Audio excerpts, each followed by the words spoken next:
Saudara-saudari yang dikasihi oleh Tuhan Yesus Kristus, selamat berjumpa kembali di dalam program Arus Hayat Voice. Dan dalam kesempatan ini, saya akan menyampaikan firman Tuhan dengan judul Siapakah Sesamaku Manusia? Pembacaan Alkitab diambil dari Injil Lukas, pasal 10 ayat 29. Tetapi untuk membenarkan dirinya, orang itu berkata kepada Yesus, "Dan siapakah sesamaku manusia?"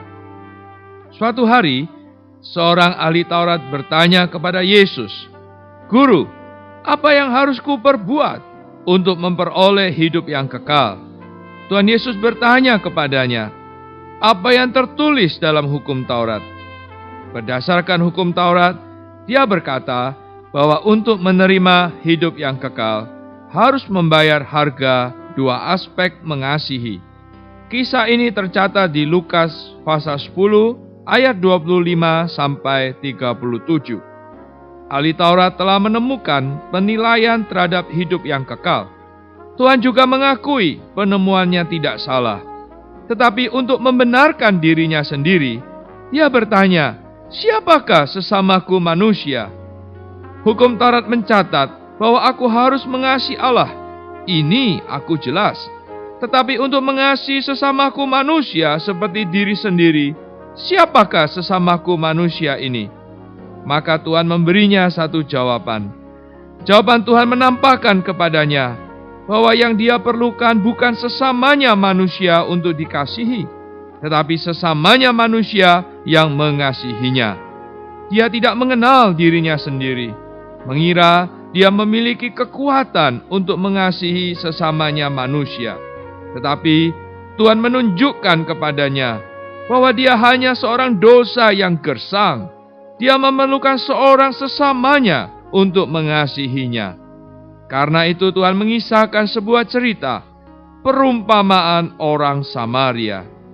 Orang Samaria mengacu kepada Tuhan Yesus.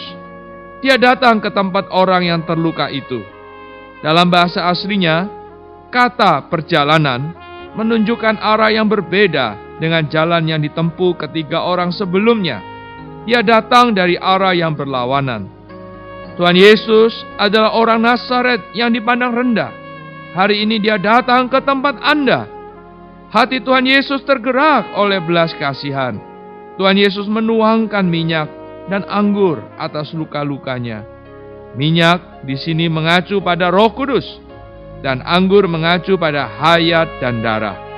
Tuhan Yesus digerakkan oleh belas kasihan, terlebih dulu dengan Roh Kudus, menerangi, menggerakkan, menghibur, kemudian menuangkan anggur.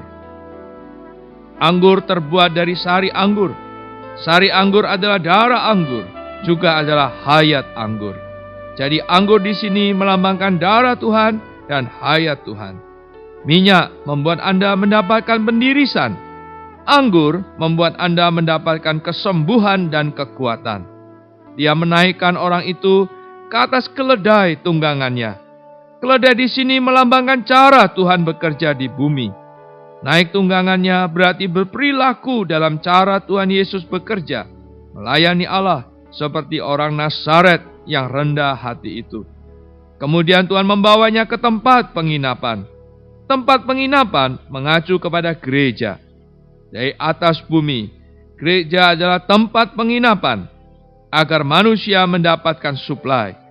Tuhan mengeluarkan 2 dinar dan memberikannya kepada pemilik penginapan itu untuk merawat orang itu. Dinar melambangkan karunia Roh Kudus. Tuhan memberi karunia kepada orang-orang yang bertanggung jawab dalam gereja. Tuhan menyuruh orang-orang yang bertanggung jawab dalam gereja untuk merawat orang-orang yang telah beroleh selamat. Selain dinar, ada biaya tambahan. Biaya tambahan di sini mengacu kepada perawatan kasih. Ini akan dibayar lunas oleh Tuhan ketika dia datang kembali. Dinar adalah karunia. Pemakaian karunia untuk merawat tidak ada pahalanya ketika Tuhan kembali. Namun perawatan kasih akan mendapatkan pahala pada kedatangan kembali Tuhan. Ahli Taurat bertanya kepada Tuhan, "Siapakah sesamaku manusia untuk kukasihi?" Tuhan menjawab bahwa Dia memerlukan sesamanya manusia untuk mengasihi Dia. Ahli Taurat mengira dirinya memiliki kekuatan untuk mengasihi orang lain. Tetapi Tuhan memberitahunya, kamu adalah orang yang kasihan. Kamu memerlukan orang lain untuk mengasihimu. Perbuatlah demikian. Maksud Tuhan sebenarnya bukanlah menyuruh dia berbuat demikian, melainkan agar dia sadar bahwa dengan berbuat demikian, ia mengenal bahwa dirinya bukanlah orang Samaria itu, melainkan justru adalah orang yang terluka itu. Tidaklah mungkin mendapatkan hayat kekal dengan tingkah laku kita sendiri. Perbuatlah, dan Anda akan tahu bahwa Anda tidak dapat melakukannya. Anda memerlukan orang lain untuk membelas kasih Anda. Hanya Tuhan Sang Kekal adalah sesama kita. Kita memerlukan Dia untuk mengasihi kita. Mari ikuti saya berdoa. Tuhan Yesus, terima kasih padamu. Jikalau orang Samaria yang baik itu, Engkau merawatku dan membawaku ke dalam gereja. Disinilah aku boleh dirawat, beroleh kekuatan, agar aku bisa mengasihimu dan mengasihi sesamaku. Di dalam nama Tuhan Yesus. Amin. Demikianlah firman Tuhan. Sampai bertemu di kesempatan berikutnya. Tuhan memberkati. Kasih karunia-Nya menyertai kita. Demikianlah program Renungan Arus Hayat Voice Note pada hari ini.